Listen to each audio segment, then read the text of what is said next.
फडणवीस साहेब, मंत्रिमंडळातील माझ्या सहकारी पंकजाताई मुंडे, आपल्या विभागाचे खासदार बजरंग सोनवणे, राज्यसभेच्या खासदार रजनीताई सातव, विधिमंडळातील सहकारी धनंजय मुंडे, विक्रम काळे, सुरेश धस, संदीप क्षीरसागर, नमिता मुंदडा, विजयसिंह पंडित, माजी आमदार भीमराव दोंडे, संजय दौंड, रेल्वे विभागाचे मध्य रेल्वेचे जीएम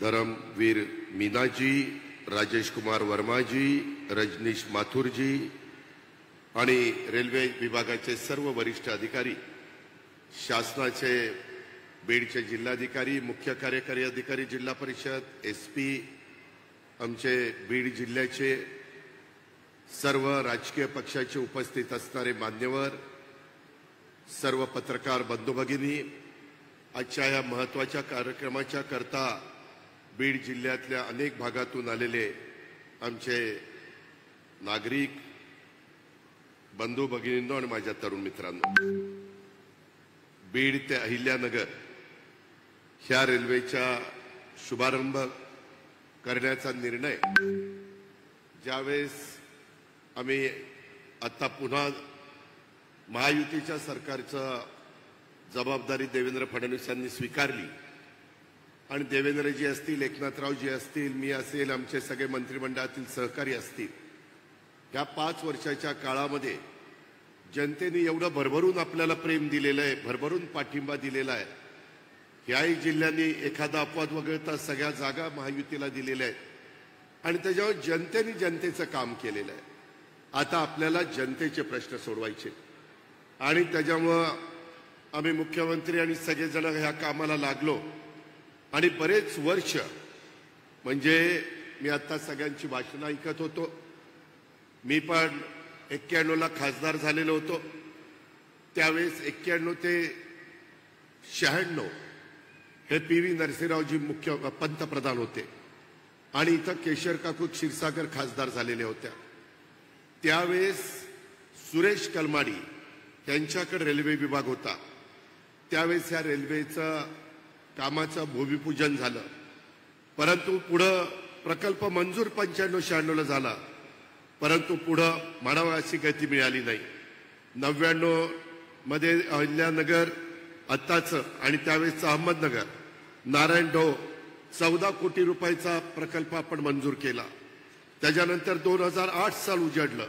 नारायण ढो परळी 448 कोटीला मान्यता दिली.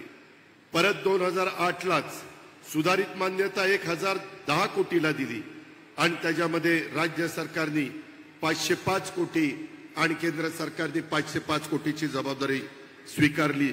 एकूण अंतर होतं 261 किलोमीटर. आजपासून आपण 168 किलोमीटर काम सुरू करतोय. त्यापैकी नवीन जी सुरुवात आहे ती 68 किलोमीटरची. 2020 साल उजाडलं, 2538 कोटी सुधारित मान्यता. 2024 उजाडलं, 4800 कोटीची मान्यतेचा प्रस्ताव सादर आहे. आतापर्यंत 2300 कोटी रुपये महाराष्ट्र सरकारने आणि 2500 कोटी रुपये रेल्वेनी अशा पद्धतीने खर्च केलेले आहेत आणि जानेवारी 2026 पर्यंत हा प्रकल्प पूर्ण करण्याचं प्रस्तावित आमच्या रेल्वे विभागाने केलेलं आहे. मी त्याकरता देशाचे पंतप्रधान नरेंद्र मोदी साहेबांचं, रेल्वे मंत्री महोदयांचं मनापासून अभिनंदन करतो, मनापासून त्यांना धन्यवाद देतो, आभार मानतो की त्यांनी या सगळ्या गोष्टी मनावर घेतल्यामुळं 95-96 मध्ये सुरू झालेलं काम जवळपास 30-35 वर्षांनी पूर्ण होत आहे. खरं बीडकरांनी पण एकदा आत्मपरीक्षण केलं पाहिजे, आत्मचिंतन केलं पाहिजे की इतक्या वर्ष जर आपण कामाला लावू लागलो तर याच्यात एक पिढी गेली, अख्खी एक पिढी गेली. एवढा विलंब लागून चालत नाही. अलीकडे तर मंत्रिमंडळात आमच्या मीटिंग असतात त्यावेळेस मुख्यमंत्री नेहमी सांगतात, अधिकारी म्हटले की या कामाला 5 वर्ष लागतील, ते म्हणतात अजिबात नाही, 3 वर्षात. हेलो फ्रेंड्स, मार्केट के ज्ञानी live from the trading floor. देखिए नंबर्स का कमाल, quants, charts, analysis. Excuse me, आपके शो में एक छोटी सी एंट्री कर सकता हूँ? आप है कौन? बजाज फिनसर्व एएमसी से हूँ. क्विक क्वेश्चन, ये सब नंबर्स के चक्कर में इमोशंस भूल गए क्या? इमोशन एनालिसिस में।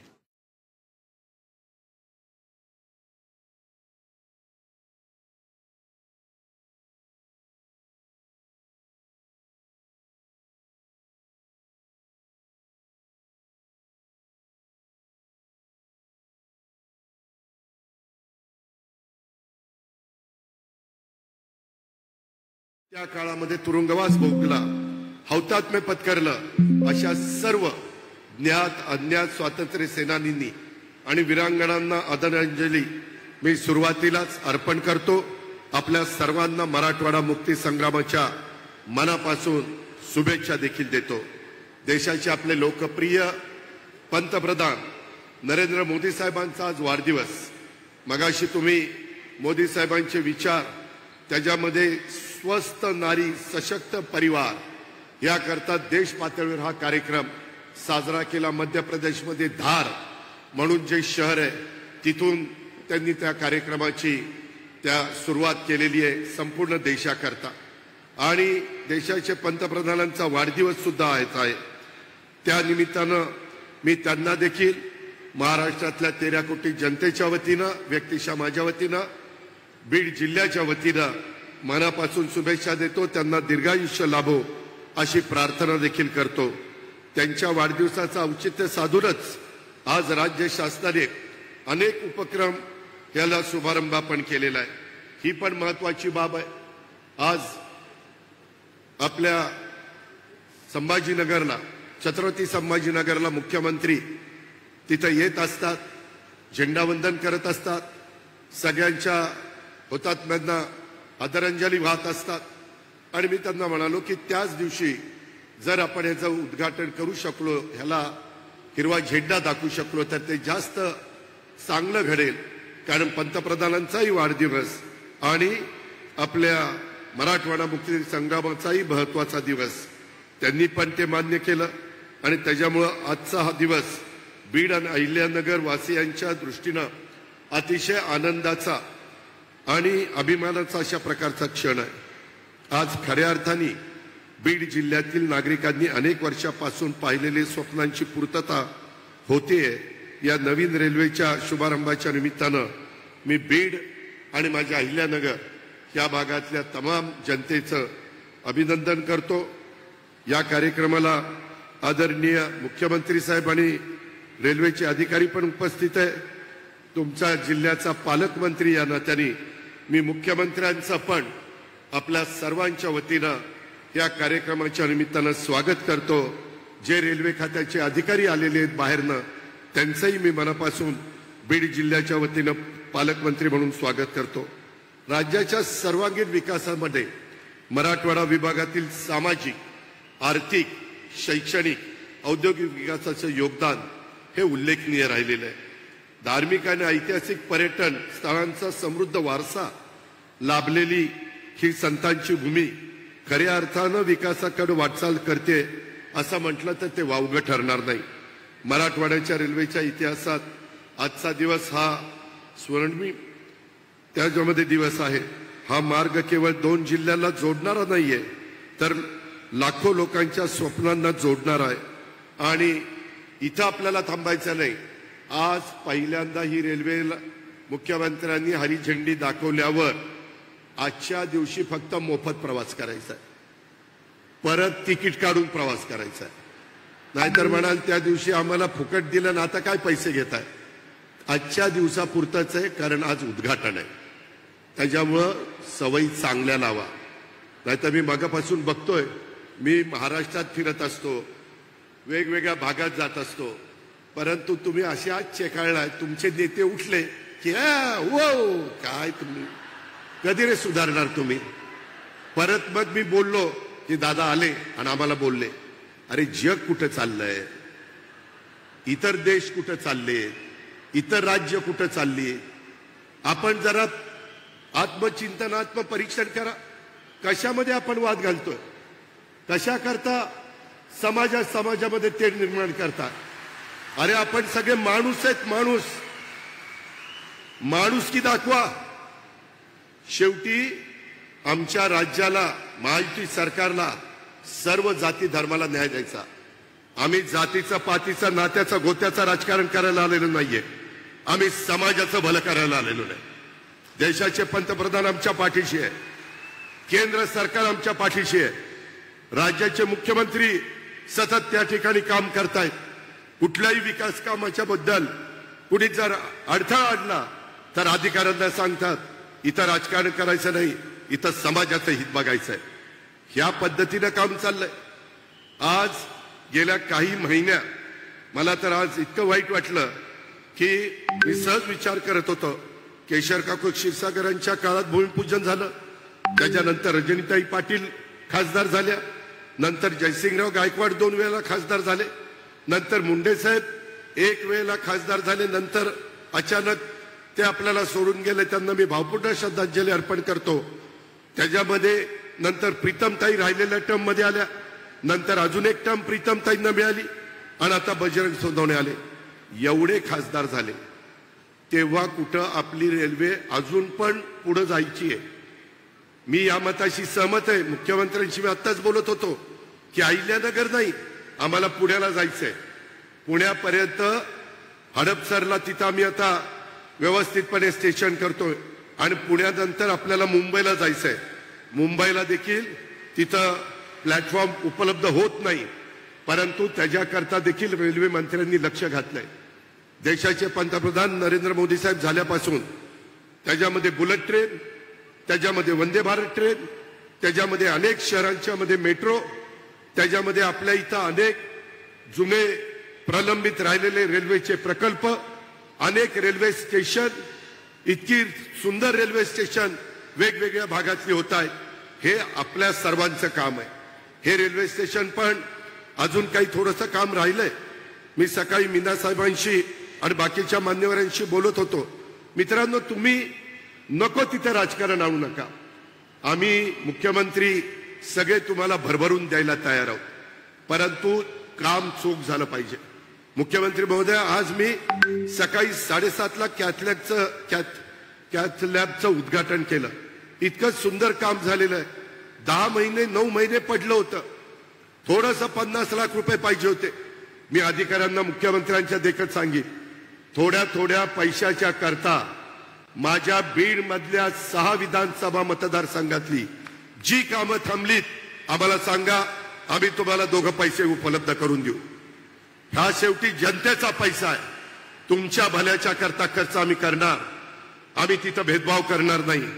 त्याच्यामध्ये मराठवाडा मुक्ती संग्राम दिनाचा कार्यक्रम आम्ही केला. आदर्श गाव वंजारवाडीला आम्ही भेट दिली. मुख्यमंत्री समृद्ध पंचायत राज अभियान हे आम्ही सुरू केले. जवळपास 250 का 290 कोटीची बक्षिसे आपण ठेवलेली आहे. गावागावांनी एकत्र आलं पाहिजे. श्रमदान करा, लोकसहभाग दाखवा, ह्याच्यातून गावं चांगली करा. अशा पद्धतीचं अभियान आज आपण आजच्या पंतप्रधानांच्या वाढदिवसाच्या दिवशी संपूर्ण महाराष्ट्रामध्ये केलेलं आहे. ही सगळी कामं करत असताना मला तुम्हाला सगळ्यांना सांगायचं आहे की CIIT माझ्या बीड परिसरातले गोरगरिबांची मुलं शिकावी, त्यांना चांगल्या पद्धतीनं ट्रेनिंग मिळावं म्हणून 200 कोटी रुपये राज्य सरकार खर्च करतंय. त्याच्यातले 35 कोटी रुपये आता दिले. जागा दिली MIDCने, त्याचं भूमिपूजन आम्ही केलंय. लवकर ते काम पूर्ण झाल्यावर दरवर्षी 7,000 विद्यार्थी इथनं बाहेर पडणार आहे. आपण रेल्वेचं जसं स्वप्न बघितलेलं होतं ते राहिलेलंही आम्ही पूर्ण करतोच, परंतु विमानतळ आपल्याला करायचंय. त्याच्याकरता लवकरच आपण धावपट्टी करणार आहे. उद्याच्याला कोणी उद्योगपती आपल्याला MIDC इथं वाढवायची आहे. मी कलेक्टरांशी बोललो, आता मुख्यमंत्र्यांशी बोललो. मुख्यमंत्री महोदय जावा म्हणाले, पुढे जा. पण कलेक्टरजी सकाळी आपलं बोलणं झालेलं आहे. तिथं जागा 1001 एकर कशी मिळेल ती पहा. आणि सगळ्यांना काही शेतीवर अवलंबून राहून चालणार नाही. आपल्याला त्याच्यामध्ये काही रोजगार निर्माण करावे लागणार आहेत. त्याकरता पंतप्रधान प्रयत्न करतायत, त्याकरता मुख्यमंत्री आम्ही प्रयत्न करतोय. आणि नुसती भाषणं करून चालणार नाही, कृती करावी लागणार आहे. त्याकरता आम्ही कमी पडणार नाही. आम्ही कामाची माणसं, आम्ही बिनकामाची माणसं नाही. नको तिथं राजकारण आणणारी माणसं आम्ही नाही. आणि ह्याकरता ते काम आता घेतलंय.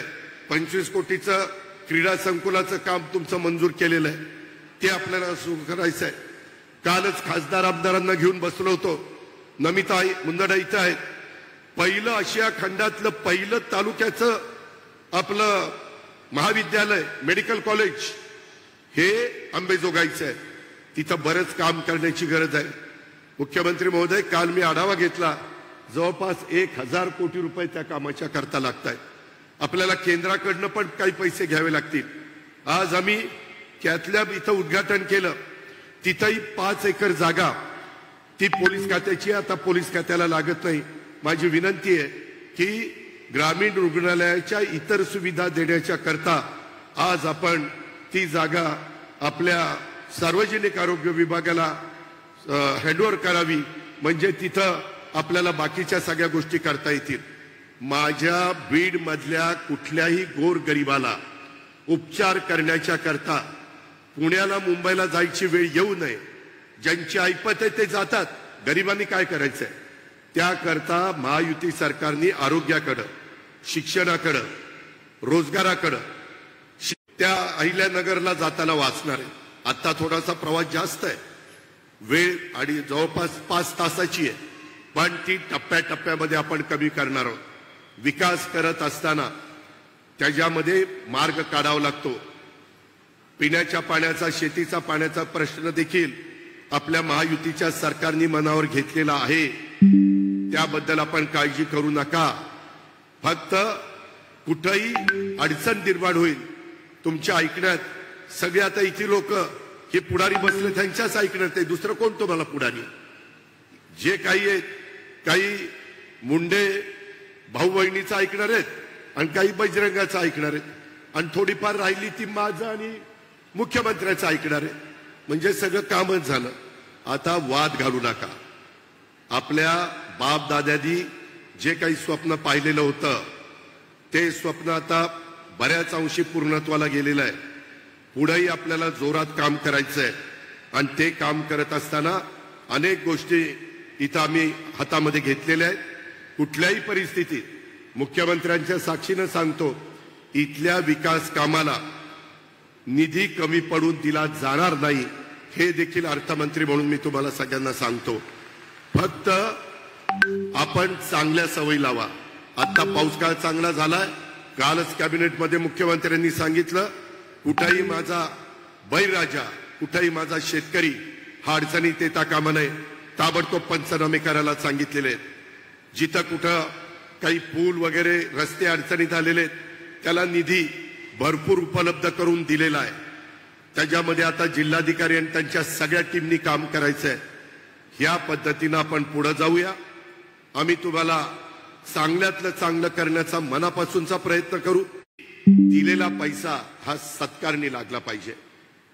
पैसा हा चुकीच्या पद्धतीनं खर्च झाला तर तुम्ही सत्ताधारी पक्षाचे कार्यकर्ते असाल, विरोधी पक्षाचे कार्यकर्ते असाल, अधिकारी कुणी असाल, तर त्या अधिकाऱ्यांची गय केली जाणार नाही. चांगल्या अधिकाऱ्यांनी काम करा. चांगल्याच्या पाठीशी मुख्यमंत्री आम्ही सगळेजण उभे राहू. चांगलं काम करताना तुमच्यावर कुणी राजकीय दबाव आणला तरी तुमच्या पाठीशी आम्ही उभं राहू. पण आता आपण मागं फिरायचं नाही, मागं वळून बघायचं नाही. आता बीड जिल्ह्याचा सर्वांगीण विकास हेच ध्येय घेऊन आपण पुढे जायचं, एवढीच आग्रहाची, नम्रतेची, कळकळीची विनंती करतो आणि आपल्या सगळ्यांची रजा घेतो. जय हिंद, जय महाराष्ट्र. खूप खूप धन्यवाद सर, आपल्या मार्गदर्शनाबद्दल आणि प्रोत्साहनाबद्दल.